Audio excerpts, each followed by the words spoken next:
30 момчиња и девојки секој петок се собираат во оваа кујна и готват. Но не за нив. Готват за оние на кои што храната им е најпотребна, бездомниците. Тие се ретвитни оброк. Речи си да нема скопјанец кој не чул за оваа организација и кој не ги видел во саботите како делат подготвени оброци кај споменикот Мајка Тереза.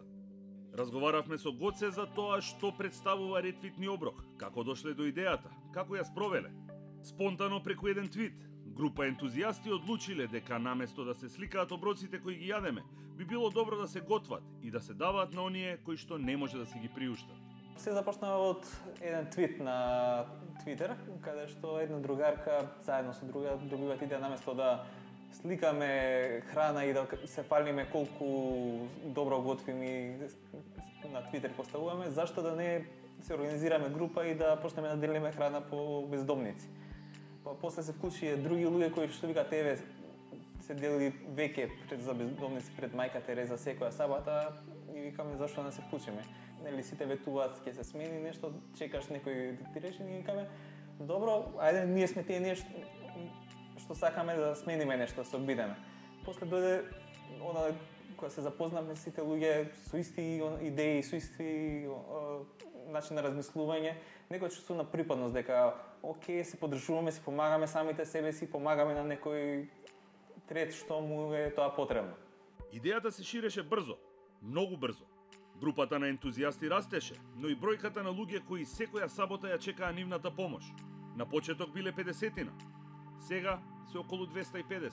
Кога почнавме се готвеше за 50-60 бездомници. Со тек на време доаѓавме, секој готвеше сам дома по 5-10 оброци, што е лесно. После се собравме како група да готвиме заедно, за да си го лесниме и да биде позабавно, да има тоа дружење, чувство на припадност, да биде весело. И му даеше како некој афтер оброк. И релативно брзо завршувавме. Но со тек на време бројот на бездомници се зголемуваше, сега сме до негде 200-250 може бездомници и оброци што делиме, што веќе во петок ние целовечерна програма. Ние сме сите вработени на различни места, никој не се знаеше, доаѓаме после работа, кој кога може 4-5 и завршуваме може во 10-11 додека се измија садови и се исчисти просторот. Петоците и саботите им се резервирани за ретвитни оброк, без исклучок, затоа што тие сакаат, но и затоа што некои ги очекуваат и ги чекаат. Во кујната е контролиран хаос, но секој има своја задача.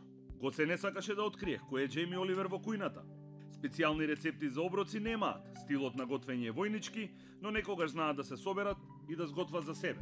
За рецепти малце војнички начин на готвење, кај што се става големи казани, кај што мора нешто брзо што да се сготви, да се направи. Нема некои специјални рецепти што правиме, мада знаеме понекогаш да си дојдеме за наша душа, онака да си сготвиме, да си се подружиме. Менито на ретвитни оброк секогаш зависи од донациите. Тука е Фрешис, кој секогаш донира овошје, каде има пункт за граѓаните кои сакаат да остават храна, како и Промес, кои донираат дел од своите продукти. Некогаш и компании организираат тимбилдинг во нивната кујна, наместо да прославуваат во ресторани. Што ни се донациите од што луѓе што сакаат да донираат да го помогнат ретвитни оброк, што ќе донираат. Некогаш има, не знам, цел пакет тестенини, друг пат ориз, некогаш граф.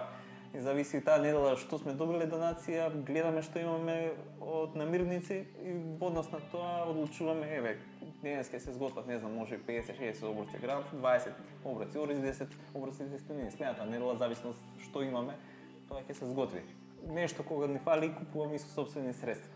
И луѓето што донираат пред Мајка Тереза и купуваат со сопствени средства, ги готват оброците. Така да начинот на собирање е на најразлични начини, онака фирми што се одговорни, граѓани што сакаат да помогнат и на крај самите ние. Во нивната работа има многу емоции, особено кога ќе им се сретнат погледите со бездомниците на кои што им ги делат оброците. Во еден момент ги гледаш и имаш некој чувство на тага, знаеш дека реално не можеш да им помогнеш, евентуално само малце да им го лесни животот. Успехот на ретвитни оброк се гледа не само преку насмевките и задоволните лица на бездомниците во сабота напладне. Обштеството, чекор по чекор се менува, бидејќи луѓето се интересираат и сакаат да се вклучат во нивната идеја и нивната работа. Луѓе што сакаат да сменат, да не се приклучуваат и навистина го прават тоа. И тоа е навистина позитивно што се менува во општеството. ние им даваме таква можност. Тоа е позитивната страна на ретвитни оброки, што навистина е задоволство да се види после толку време поминато дека не сме само ние, веќе почнуваат и другите да го прифаќаат тој начин на размислување и да се вклучуваат. Има многу луѓе кои сакаат да сменат нешто, но не можат да се поврзат, да се вклучат, да најдат начин преку кој ќе може да помогнат. Ретвитни оброк е вистинското место каде што вложениот труд ќе се исплати и ќе смени нешто во нашето општество, во кое се помалку се грижиме едните за други.